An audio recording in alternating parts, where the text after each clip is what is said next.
Bakit mas maraming nagsasabi na mas masaya yung childhood ng mga batang 90s kaysa sa ngayon? Bakit mas maraming nagsasabi na yung mga batang 90s mas swerte sila kasi mas masaya yung mga naging childhood experiences nila? Simple lang.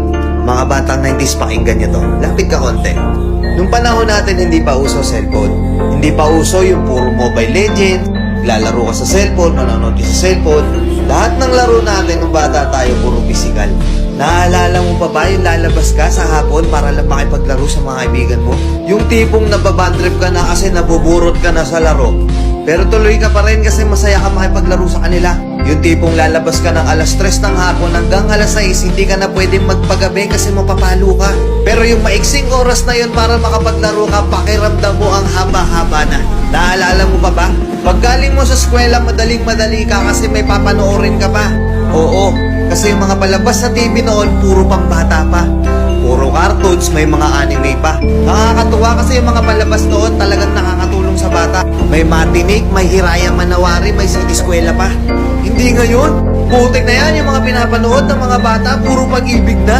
Puro drama. Di ba? Mapa pang umaga ka man o panghapon ka man sa klase, makakapanood ka. Naaalala mo pa ba? Yung nagtutulog-tulugan ka sa hapon sa mama mo para lang makaiwas ka sa palo niya. O teka, naririnig mo ba yun? Oo, paulan na. Gigising ka ng madaling araw, nag-aabang ka ng balita, gantong umuulan na, sana walang pasok. Yung tipong kahit hindi pa nag-a-announce sa balita, pag lumakas yung ulan ng ganyan, anak, huwag ka nang pumasok. Manood ka na lang sa TV ha. Makikipagtampisaw ka sa ulan kasama ibang mga bata. Nakakamiss yung mga panahong wala ka pang pinoproblema.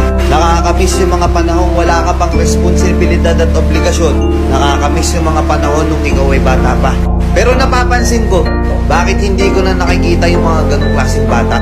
Sa tuwing lumalabas ako, napapansin ko napakatahimik na ng iskinita.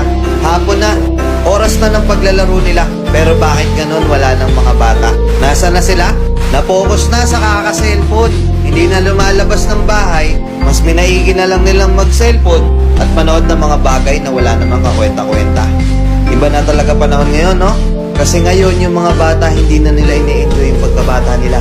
Hindi na sila lumalabas para makipaglaro sa mga kalaro nila. Nagbabago na talaga yung takbo ng mundo, di ba? Kaya kung ako tatanungin, oo, masaya ako na naging parte ako ng batang 90s na to.